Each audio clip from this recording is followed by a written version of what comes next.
Então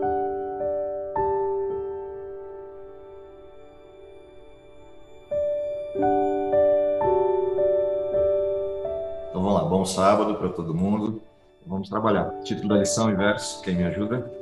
Para todas as gerações. Verso. Porém, Noé encontrou favor aos olhos do Senhor. Gênesis 6, verso 8. E aí, chegamos na segunda fase do processo da aliança, que é a aliança feita com Noé. A gente viu a primeira fase da aliança, que é a aliança feita no Éden, após a queda do ser humano. E agora vamos para o segundo estágio desse processo, que é o que acontece no período de Noé e por que é necessário Deus intervir e produzir uma nova perspectiva de existência para o ser humano, renovando a aliança feita com Adão e Eva, mas numa nova abordagem pós um período da história.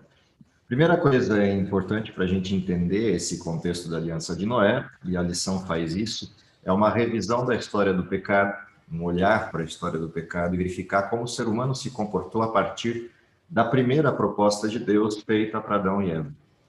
Se a gente volta lá no início da Bíblia, em Gênesis 3, e observa a história do pecado, quando a gente analisa o que aconteceu na história do pecado e como Deus se posicionou diante daquilo que era a resposta imediata prevista para o pecado de Adão e Eva, a gente vê que se manifesta na visão de Deus, na abordagem de Deus, pela primeira vez, aquilo que a gente reconhece na Bíblia como sendo misericórdia ou graça. Adão e Eva pecaram, o resultado imediato do pecado deveria ser morte, em função da promessa feita por Deus, de que se Adão e Eva mantivessem aquilo que era o pacto deles com Deus e de Deus com eles em relação à árvore da vida ou à árvore da ciência do bem e do mal, a vida eterna persistiria ou a morte eterna chegaria aos dois. Entre essas duas propostas, Deus se manifesta em Gênesis 3 com uma proposta intermediária. Eles pecaram, o resultado era a morte, e Deus propõe morrer no lugar deles. É o que a gente vê em Gênesis 3:15, é o que a gente vê um pouquinho mais abaixo no texto, quando Deus propõe um novo formato de vestuário para Adão e Eva, retirando os dois do jardim, mas cobertos com a pele de cordeiro, com a pele do próprio Cristo.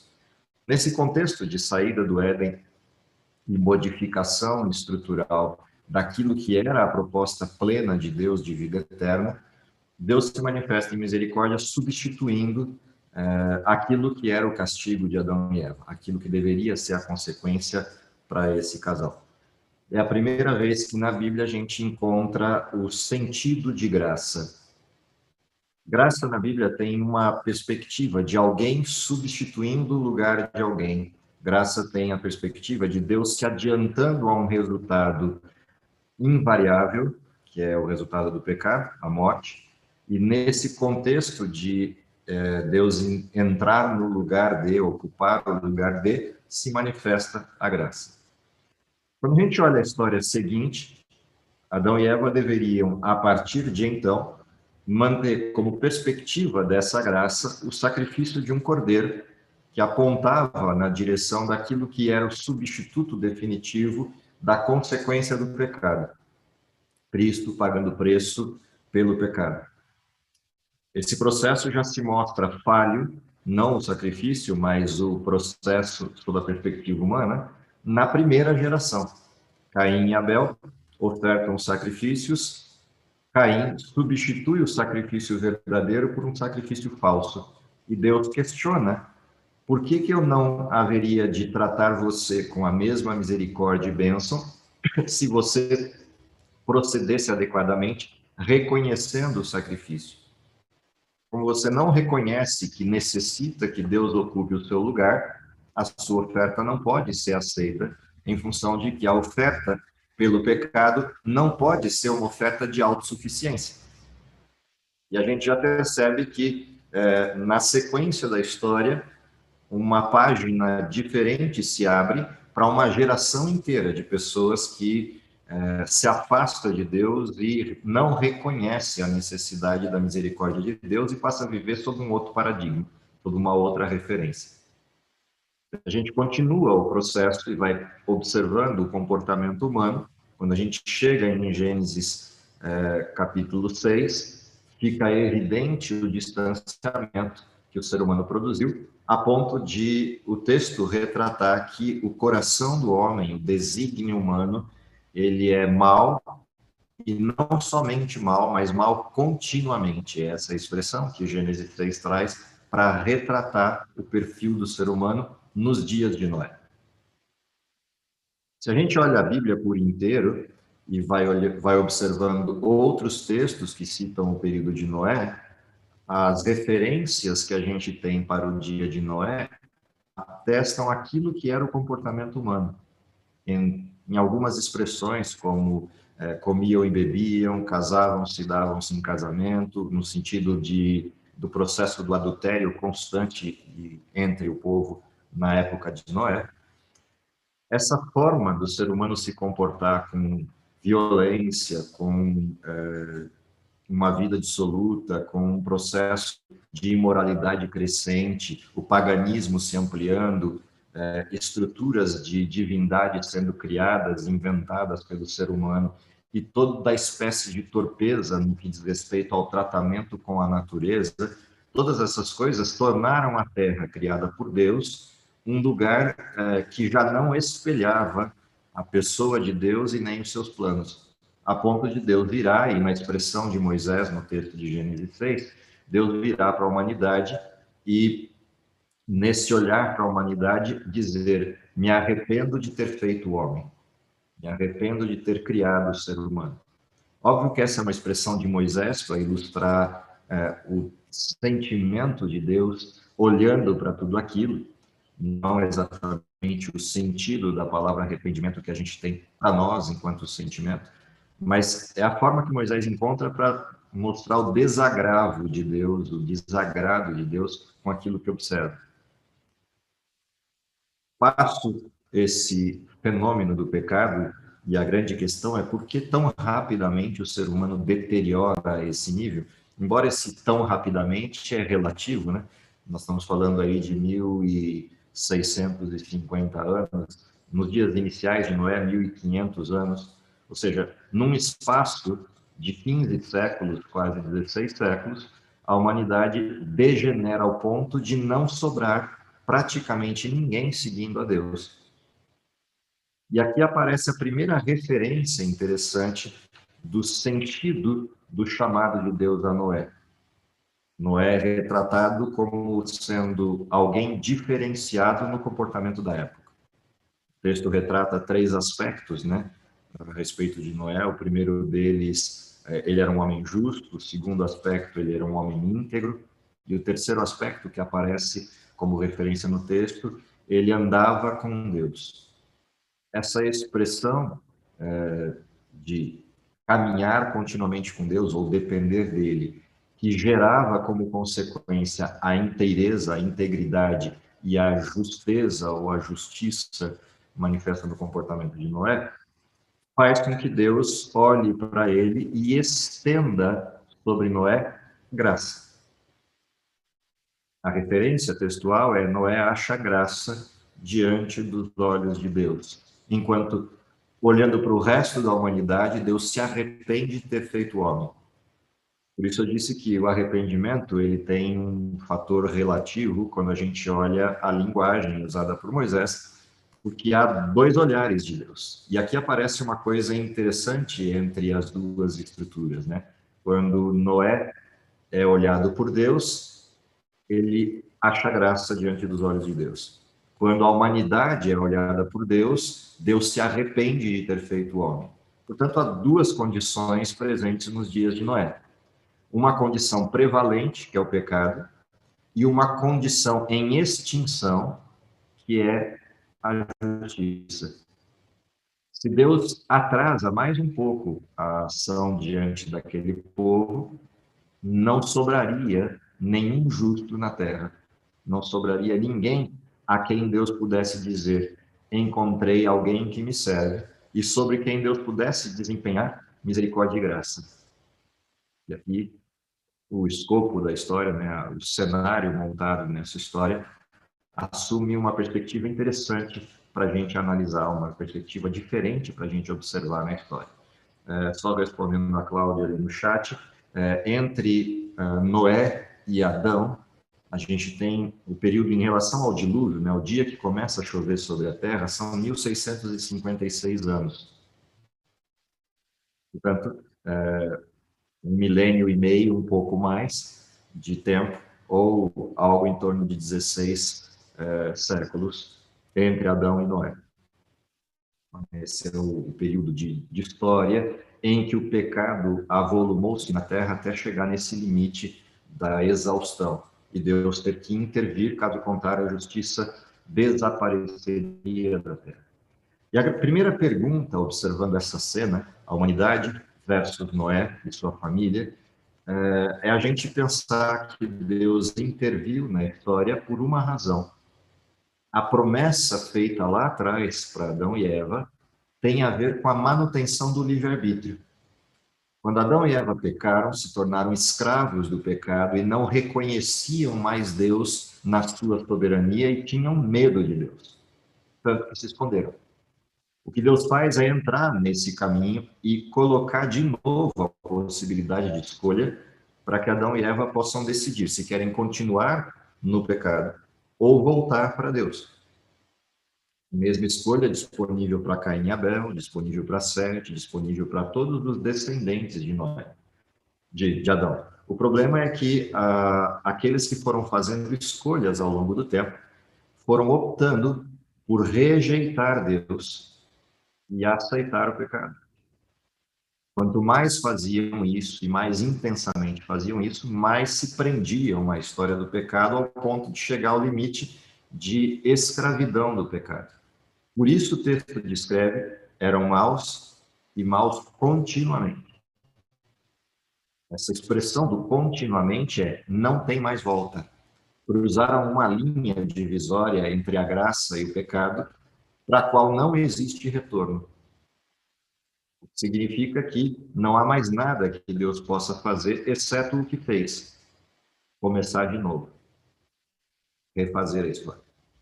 O interessante é que, apesar de eles terem cruzado uma linha divisória entre o bem e o mal, que já não permitia retorno, ainda assim, entre o aviso do período inicial e o período do dilúvio, corre um século, quase um século e meio. Ou seja, a paciência de Deus, a tolerância de Deus em relação a ir ao limite extremo da história, dura um século, até que o dilúvio caia sobre a Terra. E o mais interessante dessa história é que algumas pessoas aceitaram aquilo que era a proposta de Deus. Embora essas pessoas não tenham entrado na arca porque morreram antes. No caso de Matusalém, por exemplo, avô de Noé, que seguiu os caminhos de Deus, aceitou e morreu antes de entrar na arca, ele morreu no ano do dilúvio. Provavelmente Lameque, o pai de Noé, também seja alguém que tenha aceito, junto com seus familiares, a mensagem de Deus. E a gente não sabe quantos outros, além destes, teriam aceito aquilo que Deus apresentou como proposta. Mas o fato é que o período inteiro da pregação de Noé resultou, ao fim do processo, que apenas ele, seus filhos, suas noras e sua esposa entrassem na arca. Apenas 8 pessoas foram preservadas da destruição. O que mostra o que, de fato, aquele texto de Gênesis 6 queria traduzir enquanto expressão de que o homem era mau e mau continuamente. Todo o desígnio do seu coração era maldade. Quando a gente observa a história em si do dilúvio, ou seja, o que acontece na intervenção de Deus, que é a destruição plena de tudo aquilo que existe na Terra, ou seja, literalmente Deus passou um mata-borrão e começou de novo. E é interessante que esse mata-borrão assumiu todas as questões, porque Deus poderia ter destruído somente o ser humano. Não precisava ter destruído a terra inteira da forma como fez. Mas o fato é que o ser humano interferiu na natureza. O ser humano adulterou elementos da criação por formas de ação. Algumas delas, quando a gente lê o texto do Patriarcas e Profetas, ou mesmo História da Redenção, você percebe que a interferência do ser humano ultrapassou os limites dele mesmo. As experiências feitas com os antediluvianos com a natureza são retratadas no mensagem profética como sendo instrumentalidades de amálgama ou amalgamação, ou seja, o ser humano fez experiências de caráter, entre aspas, a palavra, genético com a natureza, fazendo cruzamentos torpes entre estruturas, sejam animais ou plantas, e a gente não sabe até onde foi isso. O fato é que o ser humano fez e deturpou a natureza. Alguns, eu particularmente compactuo da ideia de que parte disso que a gente encontra no registro fóssil como animais que apresentam mescla, como misturas de cruzamentos esquisitos, estranhos, sejam parte dessa interferência do ser humano na criação. E talvez por isso animais que a gente hoje chama de dinossauros não tenham sido preservados na natureza, em função da interferência do ser humano nestes animais.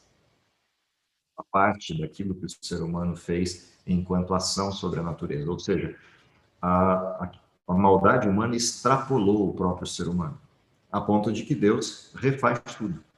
Separa animais que ainda estão puros, no sentido de não interferência, adentra esses animais à arca, junto com a família de Noé, e preserva a natureza para um novo ciclo, para um novo formato, para uma nova história que se forma a partir dali. Conforme a gente observa essa transição produzida pela interferência do dilúvio, ela vai muito além do ser humano na restauração da Terra. Porém, essa restauração produz um dano colateral. A Terra muda o seu formato. A interferência de Deus nessa destruição muda uma série de elementos na estrutura da Terra.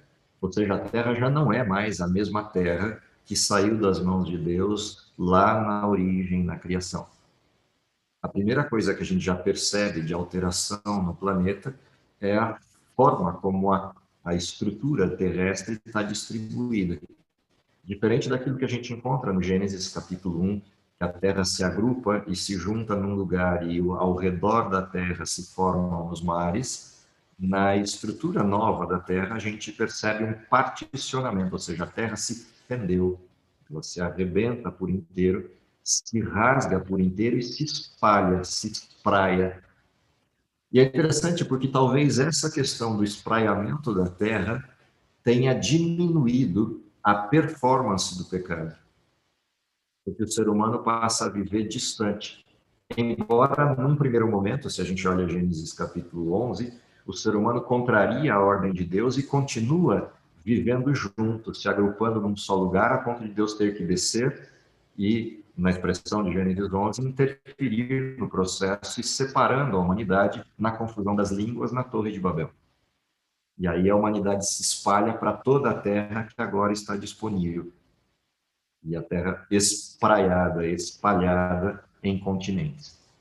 Essa estrutura nova, esse novo formato da terra, propicia que o distanciamento do ser humano diminua a performance e a extensão do pecado. Além do que, se reduz a vida humana para um nível mínimo de anos, que é em torno de 120 anos. E a humanidade que vivia 800, 900 anos pré-dilúvio, agora passa a viver, no máximo, algo em torno de 120, nas próximas 5 ou 6 gerações depois de Noé. Ou seja, há uma degeneração que leva a essa situação nova na estrutura. Porém, apesar de toda essa interferência, apesar de toda a destruição, apesar dessa renovação de um novo ciclo, Deus faz uma promessa a Noé. Ou seja, Noé não só acha graça diante dos olhos de Deus para ser salvo, ele e sua família, e aqueles que acreditassem eventualmente naquilo que Noé estava apresentando sobre a destruição do mundo. Não só isso passa a ser a referência da graça de Deus, mas há uma segunda promessa que se estabelece pós-dilúvio, que é a promessa feita a partir de um sinal na natureza, o arco-íris, como uma referência daquilo que foi a graça de Deus e da misericórdia de Deus em não destruir a terra outra vez com um dilúvio nas proporções que aconteceu. Embora essa não seja uma promessa definitiva, ela é uma promessa clara a respeito do dilúvio, mas ela não é definitiva a respeito da destruição. Apesar de Deus pontuar que não destruiria a terra outra vez daquela forma, haverá uma destruição, mas ela será final, quando Deus resgatar seu povo. Portanto, até que chegue a vinda daquele que é o Rei dos Reis, Senhor dos Senhores, a terra viveria sem a perspectiva de uma destruição global, como foi o dilúvio. E essa é a promessa feita a partir do arco-íris, a partir dessa aliança que Deus faz com Noé. E é interessante porque Deus faz uma aliança com Noé antes do dilúvio, faz uma aliança com Noé imediatamente após a saída da arca. E a aliança feita na saída da arca, ela é feita junto com uma cerimônia, o sacrifício. Quando Noé sai da arca, ele pega alguns animais, daquele leque de animais chamados de animais limpos, e faz um sacrifício, faz sacrifícios a Deus como reconhecimento da graça de Deus. Ou seja, de novo, o mesmo pacto inicial aparece aqui na cena, que é alguém substitui a morte que deveria ocorrer com Noé e sua família. E Noé reconhece esse substituto, sacrificando a Deus. E Deus reconhece a atitude de Noé, reafirmando a aliança com ele, a aliança da graça que persiste dentro do modelo. Ou seja, de um lado tem a resposta de aceitação e obediência de Noé, do outro lado tem a promessa de Deus que é feita em graça, que é feita a partir do Filho de Deus, substituindo o lugar do ser humano naquilo que era a condenação, aquilo que era o efeito direto do pecado. Uma outra coisa interessante que aparece nessa história, a lição até usou um título bem interessante, que é Ficou Somente Noé. Ou seja, quando você vira a página do dilúvio e olha a terra devastada, a terra desolada, a terra que ainda jazia o tamanho do estrago produzido pelo dilúvio, é só observar o que teria ficado na crosta terrestre. Ou seja, as águas haviam baixado, a arca pousou, já havia terra seca para que Noé descesse com os animais e ocupasse a terra, mas dali até a terra voltar a produzir e cobrir-se com relva, você deve ter corrido aí um período de pelo menos uns 6 ou 7 meses, até que a terra começasse a manifestar aspectos de natureza outra vez parecidos, minimamente parecidos com o que havia antes. Mas há um tempo, demora um tempo para essa estrutura acontecer, para essa estrutura ocorrer de novo enquanto a apresentação. E é interessante observar isso, porque quando você vai a determinados lugares, como por exemplo, quem tiver um dia a chance de visitar a costa oeste americana, né, o lado oeste dos Estados Unidos, lá tem alguns parques que ainda aguardam árvores que a gente chama de milenares, árvores que remontam ao tempo do dilúvio, como as sequoias. Então, quando você observa esse tipo de referência na natureza, árvores como as sequoias na região oeste americana, essas árvores elas remontam 3.500, 4.000 anos de história. Ou seja, elas estão datadas do período pós-diluviano. Se a gente considerar os 1.656 anos pré-dilúvio e considerar os 4.000 anos, em números redondos, pós-dilúvio, nós temos árvores na terra que nasceram no período que Noé saiu da arca e que ainda estão aí presentes, disponíveis na natureza, mas que atestam por uma outra via o fato de que o dilúvio ocorreu e ocorreu nessa época. São as árvores mais antigas do planeta. Então, quando a gente observa esses eventos, essa percepção ficou só Noé, ela tem uma dimensão bem mais ampla do que só o ser humano. Sobre a terra, só estava Noé e os animais que saíram da arca, até a terra voltar a produzir e começar a nascer de novo aquilo que era a natureza que Deus criou. Portanto, é uma cena que, se a gente tivesse a chance de ver, a gente entenderia a dimensão dessa expressão usada aqui na lição, ficou só Noé. Do que se trata esse ficar só? Então, tem um aspecto, né, lá em Gênesis 7, verso 23, que descreve a extensão disso, né? Foram exterminados todos os seres que havia sobre a face da terra, as pessoas, os animais, os seres que rastejam, as aves, os céus foram extintos da terra. Ficou somente Noé e os que com ele estavam dentro da arca. Ou seja, literalmente zerou a conta. Onde está a graça? Nesse aspecto de Deus apresentar uma intervenção de tal ordem que destrói tudo. A graça repousa na chance que Noé e seus filhos têm de, a partir dali, formar uma geração que respeite e siga a Deus naquilo que é a proposta de pacto que Deus faz. O que a gente observa, se olhar a história a partir de Gênesis 9, é que isso não acontece. Você vai perceber já nos filhos de Noé, na primeira intervenção com o pai, uma distinção entre Sem e Jafé versus Cão. Ou seja, pelo menos um dos filhos, já de cara, logo depois da saída da arca, manifesta um comportamento inadequado, semelhante ao comportamento antediluviano, a ponto de Noé, quando recobra sua consciência e descobre o que aconteceu, impõe sobre Cão uma profecia, alguns chamam de maldição, em função da atitude dele. Obviamente, não é a maldição que produziu o mal em Cão, a maldição é simplesmente um olhar para frente descrevendo o que aconteceria com Cão e sua família. Mas o fato é que existe sobre ele algo que paira da história anterior. Eu chego a pensar, embora é só uma hipótese, uma conjectura solta, de que talvez os filhos de Noé não tenham entrado na arca com a convicção de Deus. Entraram na arca porque estavam na família e ficava difícil não entrar. Mas talvez não tenham entrado na arca com o coração convertido.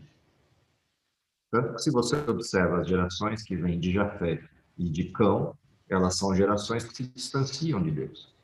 E mesmo a geração de Sem, apesar de Sem e os seus filhos, numa fase imediata, continuarem seguindo a Deus, você observa que, na sequência, parte dessa geração se deteriora na região da Mesopotâmia, ao ponto de Deus retirar Abraão de lá, que é o próximo estágio dessa aliança.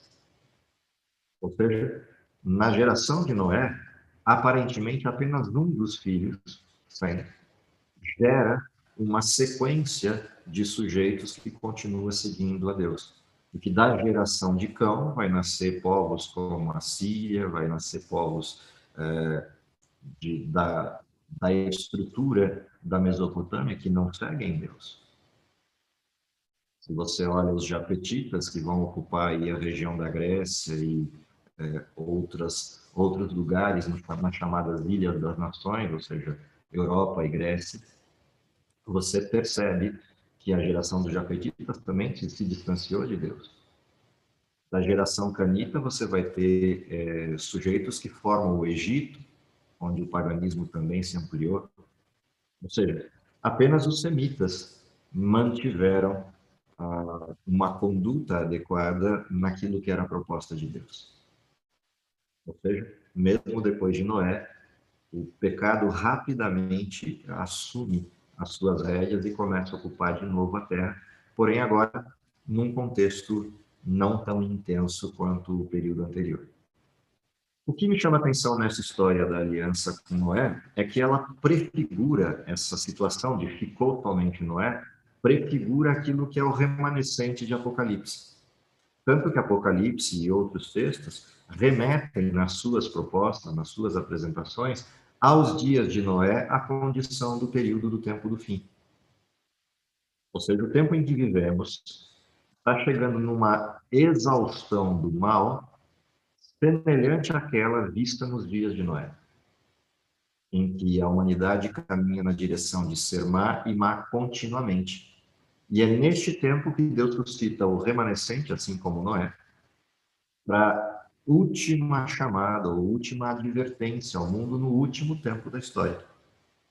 O sétimo período da história do cristianismo, a última fase da história da humanidade, descrita em Apocalipse como Laodiceana, ou o período do sexto e sétimo selos, ou o período da última trombeta, essa referência que Apocalipse faz desse último período da história descreve de maneira bem clara essa referência do tempo de Noé.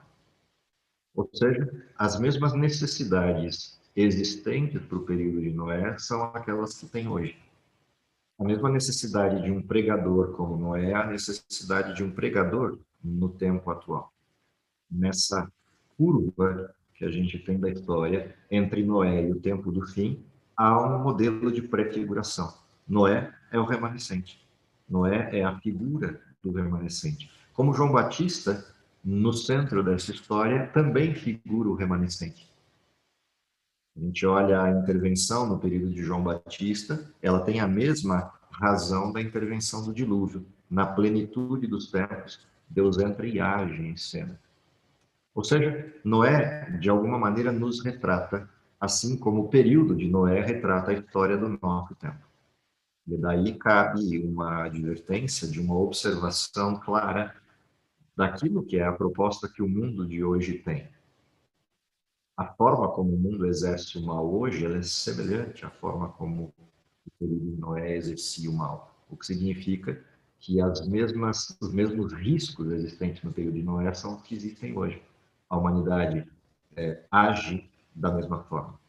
Casam-se, dão-se em casamento, comem e bebem, levam uma vida dissoluta, ou seja, tanto na situação religiosa quanto na situação moral, o ser humano se deteriorou ao mesmo nível do período de Noé. Tudo isso termina com uma perspectiva para onde a gente olha. E é interessante que a promessa para o nosso tempo é semelhante à daquele período. Olhar para cima e observar o arco como uma promessa de que Cristo volta, de que Cristo retorna e de que Cristo não destruirá a terra da mesma forma. Para nós, isso tem um sentido diferente e duplo. O sentido de que a gente sabe que Deus não vai destruir a terra da forma como destruiu no dilúvio, mas que Deus vai destruir agora para definir a história do pecado e acabá-la de vez, terminar de forma definitiva essa história. Esse é um aspecto inicial do modelo. O segundo é que Deus fez um pacto lá atrás e continua mantendo o pacto. Portanto, o remanescente continua coberto da graça de Deus e olhado por Deus com graça. É a mesma referência.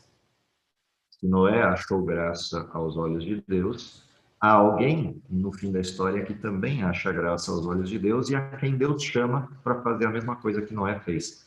Clamar ao mundo para que entre na arca. Clamar ao mundo para que saia do mundo e entre na arca. É a mesma história que se repete na nossa época. A lição termina com um texto de referência do comentário bíblico adventista, e é um texto interessante de fechamento que vale a pena a leitura. O arco-íris, um fenômeno físico natural, era um símbolo apropriado da promessa de Deus nunca destruir a terra, nunca mais destruir a terra por uma inundação. Uma vez que as condições climáticas da terra seriam diferentes após o dilúvio, que na maioria dos lugares do mundo a chuva tomaria lugar do antigo orvalho que molhava o solo, era necessário algo para acalmar ou aquietar os temores humanos cada vez que a chuva comece a cair. A mente espiritual pode ver nos fenômenos naturais revelações que Deus faz de si mesmo. Assim, o arco-íris é a evidência, ou uma evidência para o crente, de que a chuva trará bênçãos e não destruição universal. O que cai bem, vem bem a calhar com um clássico que a gente tem de hinos da nossa época, que é o Chuva de Bênçãos. Ou seja, a perspectiva do olhar para esses fenômenos, por um lado, nos traz a certeza da história que ocorreu, e por um outro lado, nos traz a esperança de que Deus continua cuidando do seu povo. E a gente pode aguardar que ele cumprirá a promessa final. Essa é a forma como Deus encontra a forma que Deus encontra para renovar a aliança feita com Adão e Eva no contexto de Noé. Nas próximas lições, a gente vai continuar percorrendo essa mesma história e vendo algo que parece cíclico. Deus continua renovando a aliança, mas a humanidade continua respondendo inadequadamente às promessas de Deus. E a grande advertência é qual é a minha resposta, qual é a sua resposta diante disso, qual é a nossa resposta diante destas questões.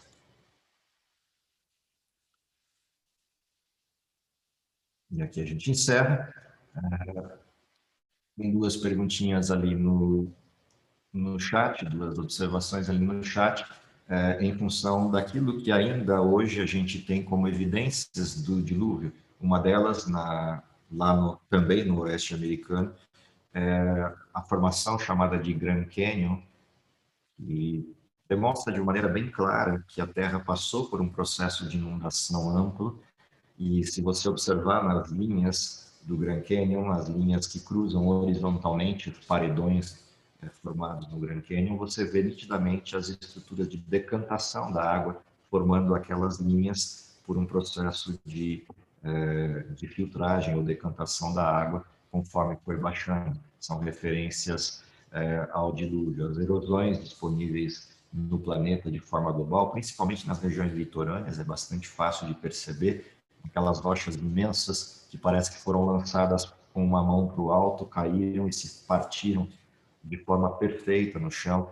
Todos esses elementos demonstram de maneira bem clara registros de que a Terra teve um período de inundação bastante severo.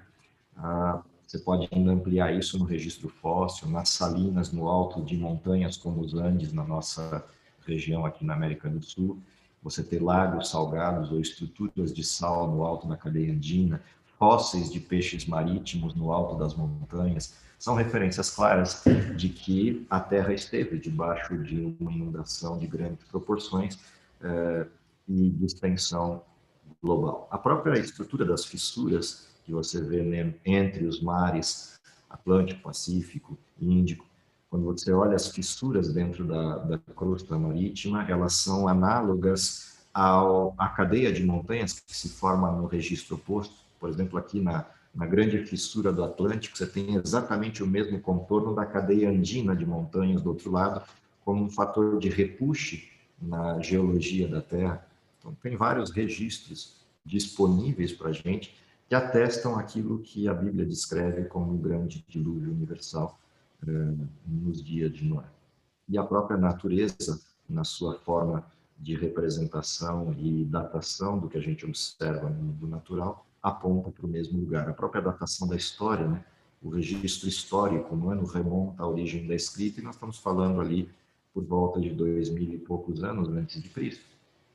E também atesta que a história da humanidade registra que houve um grande apagão, e que a gente não encontra nada da história anterior. E esse apagão registra aí algo em torno de 4.000 anos de história.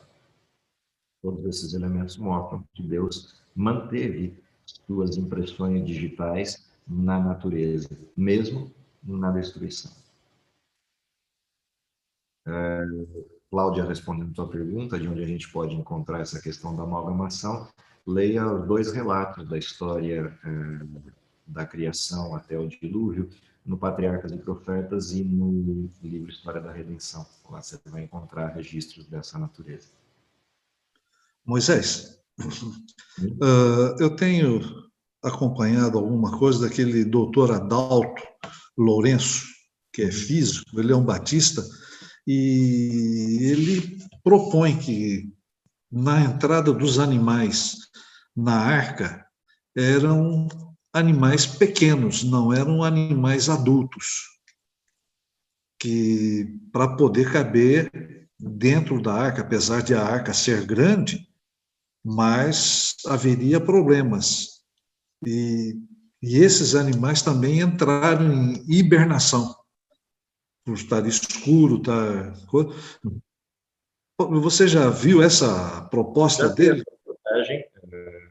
A questão da hibernação ela é bastante provável em função da extensão do período de dilúvio. Se você entender que o dilúvio começa e termina numa extensão superior a um ano, é só olhar os relatos ali em Gênesis 7, Gênesis 7 a Gênesis 9, você tem as duas datas, né? A data do início da chuva e a data do término das águas, quando Noé sai. Um pouco mais de um ano e alguns dias. Portanto, é um período suficiente para a hibernação, em função das condições internas da arca. Esse é um aspecto. A questão de serem animais adultos ou animais pequenos, eu diria que pouca diferença faz quando a gente considera que os animais grandes presentes no planeta são muito poucos. A maioria esmagadora dos animais que a gente tem no planeta são de médio para pequeno porte. Então, não faria tanta diferença assim. Ou seja, se você considerar que os animais de grande porte no planeta são animais considerados imundos, ok? Eles entraram apenas um casal de cada. Não é um par de elefantes, um par de girafas, um par de leões, um par de tigres, um par...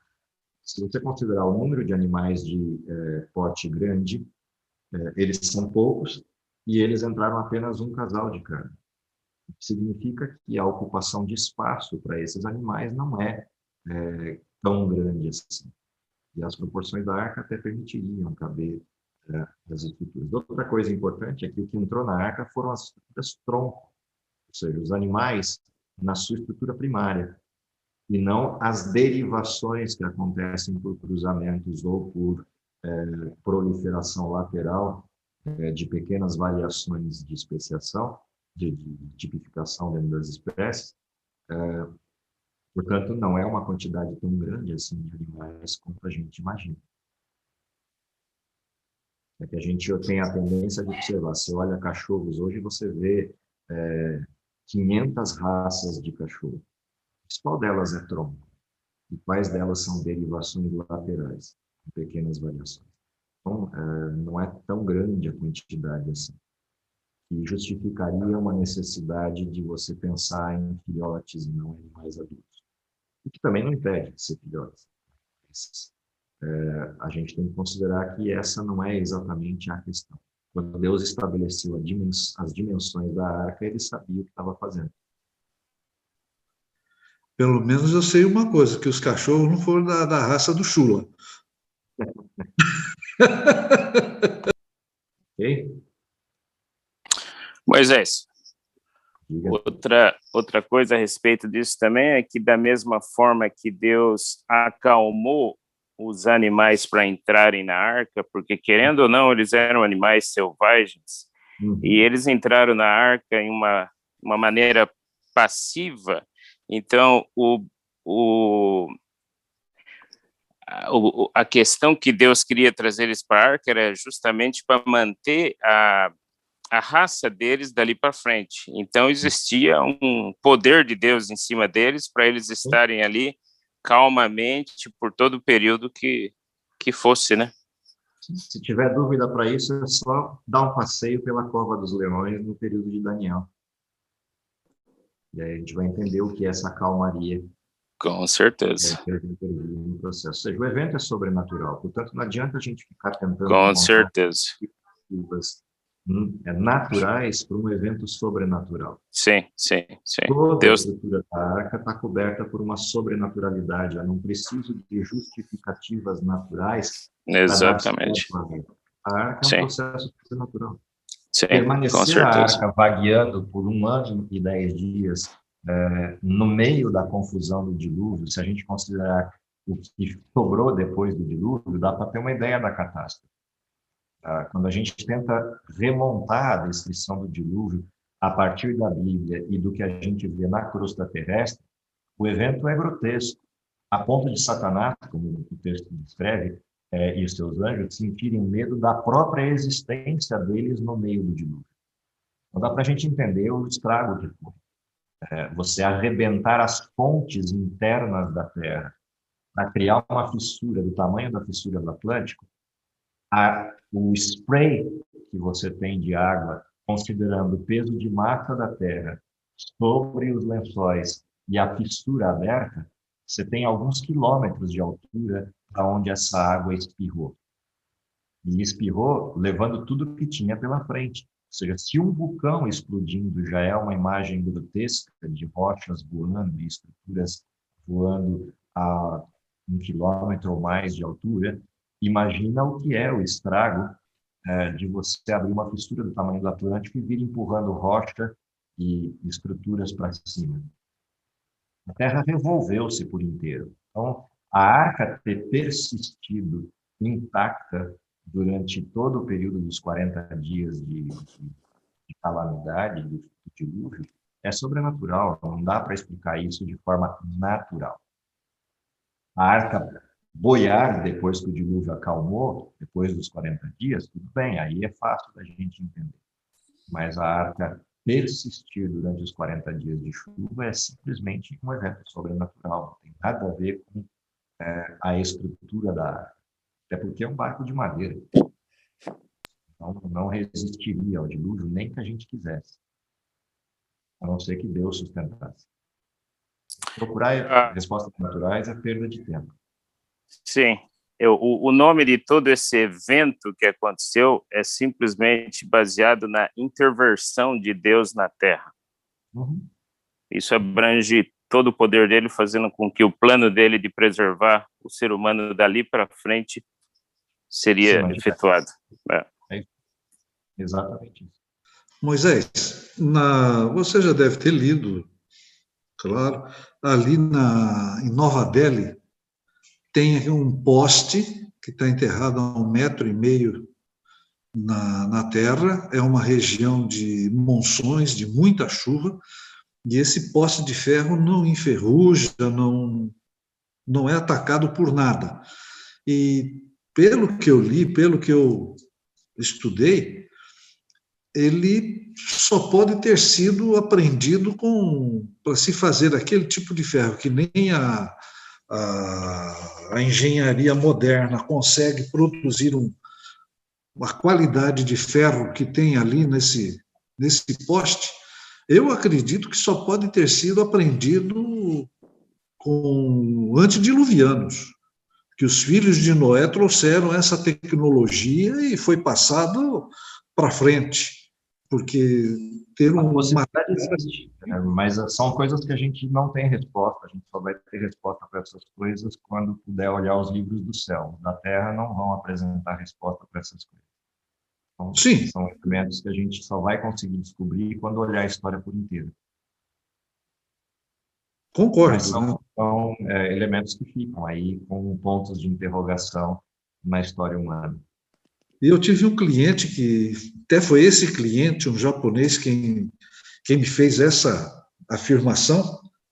Aí eu fui pesquisar, fui estudar isso daí, e ele dizia, não, isso é uma prova de extraterrestre terem vindo aqui ensinado o homem a fazer. Ele lendo aquele, acho que suíço, né, que fala dos extraterrestres, que fizeram um monte de coisa, e ele falava o nome, eu não me lembro o nome da pessoa, mas eu achei bastante interessante essa estaca de ferro que está lá em Nova Delhi. Tem várias coisas assim, eu explico como é que você vai explicar a Ilha de Páscoa e todas as grandes cabeças que você encontra lá, ou como é que você explica a construção das pirâmides do Egito, em termos de tecnologia para a época. Tem várias questões que sobram na história humana. O que a gente tem como referência na Bíblia é que os sujeitos que vieram das gerações pré-diluvianas e ainda existiam nos dias de Noé, tinham competências que a gente não tem hoje, em função da degeneração humana. Eles tinham tempo, tinham vitalidade, tinham inteligência ainda preservada em dimensões maiores do que a nossa, em termos de competência, e tinham a questão da força física em si, em função do tamanho dessas pessoas, da força dessas pessoas. Degeneração e diminuição da raça humana em termos de nascimento, ela vai acontecendo pós-dilúvio, não pré-dilúvio. Tanto que ainda nos dias de Davi, você tem os descendentes da região lá, da filha de Gade, da região de Golias, que guardam ainda uma dimensão estrutural bem distinta da humanidade do período de Davi. Davi era um baixinho, Golias de Gate era um sujeito imenso. Ou seja, a região ali de Canaã ainda guardava alguns registros em termos estruturais do período pré-diluviano na Gênesis. Depois isso simplesmente acaba. Hoje você não tem mais gigantes na Terra, exceto aqueles que sofrem de alguma doença que implica o gigantismo. Tirado isso, não tem mais. Alguém poderia orar para a gente terminar? Senhor Deus, te agradecemos pela tua misericórdia, tua infinita bondade, porque tu ainda nos dás instruções daquilo que fizeste, das obras das tuas mãos, do passado, do presente e do futuro, e também do pós-milênio. Te agradecemos porque podemos confiar em tuas promessas, nas profecias, em tudo aquilo que estamos vivendo no momento e aquilo que virá pela frente. Que o teu povo possa se firmar nas tuas palavras, naquilo que nos escritos da Senhora White, que assim possa nos orientar na nossa jornada nessa terra até a tua breve volta. Conceda-nos a tua paz, a tua direção, é o que te pedimos em Cristo Jesus. Amém.